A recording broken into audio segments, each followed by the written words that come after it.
জাতিসংঘের সাধারণ পরিষদের অধিবেশনে যোগ দিতে নিউ ইয়র্ক পৌঁছেছেন বাংলাদেশের অন্তর্বর্তীকালীন সরকারের প্রধান উপদেষ্টা ডক্টর মোহাম্মদ ইউনূস। সেখানে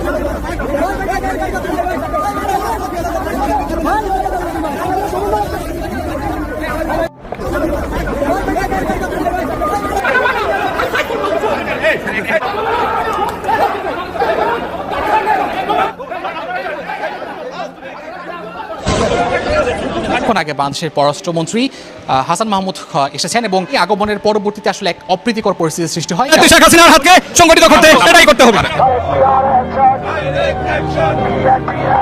সম্মানিত দর্শক, ইতিমধ্যে কিন্তু আপনারা অবগত আছেন ডক্টর মোহাম্মদ ইউনূস যুক্তরাষ্ট্রে গিয়েছেন। যুক্তরাষ্ট্রে এবার কঠিন সংঘর্ষ শুরু হয়েছে।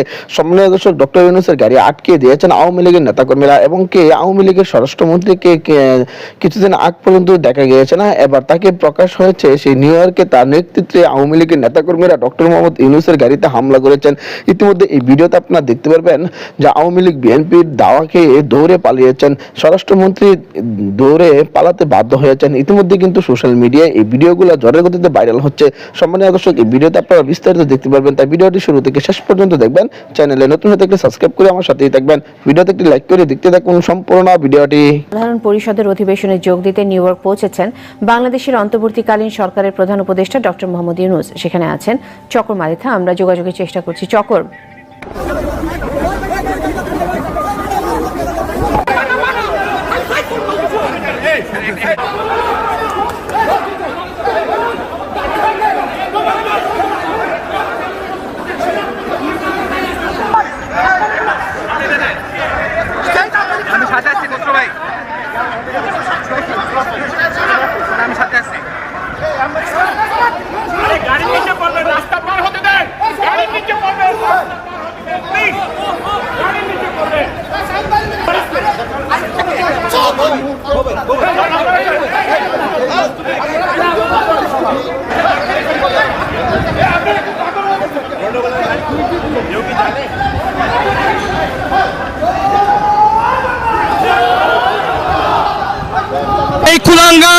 এই কুলাঙ্গার গোলাপ ভাইয়ের মা বাবা নিয়ে গালি দিয়েছিল, আপনারা সবাই জানেন। প্রতিবার এই কুলাঙ্গার যুক্তরাষ্ট্র আওয়ামী লীগ, যুক্তরাষ্ট্র যুবলীগ, যুক্তরাষ্ট্র আওয়ামী লীগের রাজনীতিকে কুলঙ্কিত করেছে। এই কুলাঙ্গারের যুক্তরাষ্ট্র আওয়ামী লীগ থেকে এর চিরতরে করে সরিয়ে দিতে হবে।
Please,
হাসান মাহমুদ এসেছেন এবং ওনার আগমন উপলক্ষে এয়ারপোর্টে যারা আওয়ামী লীগ যারা নেতাকর্মীরা রয়েছে, স্পেশালি যুক্তরাষ্ট্র আওয়ামী লীগ এবং নিউ ইয়র্ক স্টেট আওয়ামী লীগের নেতাকর্মীরা সেখানে উপস্থিত হয়েছিলেন তাকে স্বাগত জানানোর জন্য। কিন্তু যেটি হয়েছে সেটি হচ্ছে উনি আগমনের পরবর্তীতে আসলে এক অপ্রীতিকর পরিস্থিতির সৃষ্টি হয়, কারণ সেখানে নিউ ইয়র্ক স্টেট একপাশে দাঁড়িয়েছিলেন নিউ ইয়র্ক স্টেট আওয়ামী লীগের নেতৃবৃন্দ এবং একপাশে দাঁড়িয়েছিলেন এবং একই সাথে কনসাল জেনারেল এবং জাতিসংঘের যে যিনি রাষ্ট্রদূত যিনি রয়েছেন তিনিও আসলে অনেক বেশি অপ্রীতিকর অবস্থার মধ্যে পড়েন এবং এক কথায় বলতে গেলে জেএফকে এয়ারপোর্টে একটি বেশ অপ্রীতিকর এবং অবস্থার আসলে সৃষ্টি হয়েছে। এবং পরবর্তীতে হাসান মাহমুদ যখন এয়ারপোর্ট থেকে বের হন ঠিক সেই মুহূর্তে আসলে ব্যাপক ধরনের হট্টগোল সৃষ্টি হয় এবং নেতাকর্মীরা একসময় একে অপর উপর হাতাহাতিতেও জড়িয়ে পড়েন এবং একে অপরের দিকে আসলে খুব হিংসাত্মক হয়ে যান এবং যার ফলে আসলে একটি যে স্বাগত জানানোর যে প্রয়াসটা ছিল সেটা আসলে পুরোটাই পণ্ড হয়ে যায়। জাতিসংঘের সাধারণ পরিষদের অধিবেশনে যোগ দিতে নিউ ইয়র্ক পৌঁছেছেন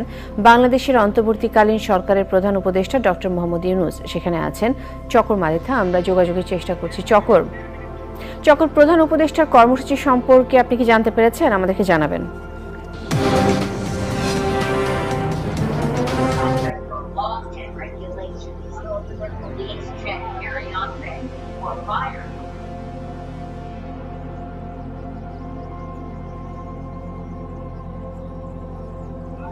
রীতিতে আমরা জন এফ কেনেডি আন্তর্জাতিক বিমান। সম্মানিত দর্শক, আশা করি সকলে পুরো ভিডিওটি দেখলেন। এই ভিডিও সম্পর্কে অবশ্যই আপনাদের মূল্যবান মতামত ভিডিওর কমেন্ট বক্সে লিখে জানাবেন।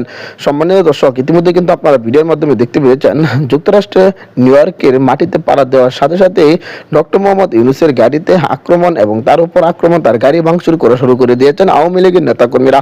আওয়ামী লীগের স্বরাষ্ট্রমন্ত্রীকে না দেখা গেলেও এবার নিউ ইয়র্কে তাকে দেখা গিয়েছেন। তার নেতৃত্বে আওয়ামী লীগের নেতাকর্মীরা ডক্টর ইউনূসের গাড়িতে হামলা করেছেন এবং তার গাড়ি ভাঙচুর করেছেন। ইতিমধ্যে কিন্তু এই ভিডিওতে আপনারা দেখতে পেরেছেন যে নিউ ইয়র্কে বিএনপি এবং আওয়ামী লীগের দুই দলের কঠিন সংঘর্ষ। বিএনপির দাওয়াকে দৌড়ে পালাতে বাধ্য হয়েছেন আওয়ামী লীগ এবং পররাষ্ট্রমন্ত্রী। সম্মানীয় দর্শক, ইতিমধ্যে কিন্তু তাদের এরকম ভিডিওগুলা ঝড়ের গতিতে ভাইরাল হচ্ছে সোশ্যাল মিডিয়ায়। এই ভিডিওর মাধ্যমে আপনারা দেখতে পেরেছেন বর্তমানে নিউ ইয়র্কের যে ভয়াবহ অবস্থা, ডক্টর মোহাম্মদ ইউনূসের গাড়িতে আক্রমণ, এই বিষয়গুলো নিয়ে এই ভিডিওতে আপনারা দেখলেন। অবশ্যই এই সম্পর্কে আপনাদের মতামত ভিডিওর কমেন্ট বক্সে লিখে জানাবেন। এই ধরনের ভিডিওগুলো সবার আগে পেতে অবশ্যই চ্যানেলটাকে সাবস্ক্রাইব করিয়ে পাশে থাকা বেল বাটনটি অন করে রাখবেন পরবর্তী আপডেট সবার আগে পাওয়ার জন্য। আজকের মতো ভিডিওটা এখানে শেষ করলাম। দেখা হচ্ছে পরবর্তী ভিডিওতে। সেই পর্যন্ত ভালো থাকবেন, সুস্থ থাকবেন। আসসালামু আলাইকুম ওয়া রাহমাতুল্লাহ।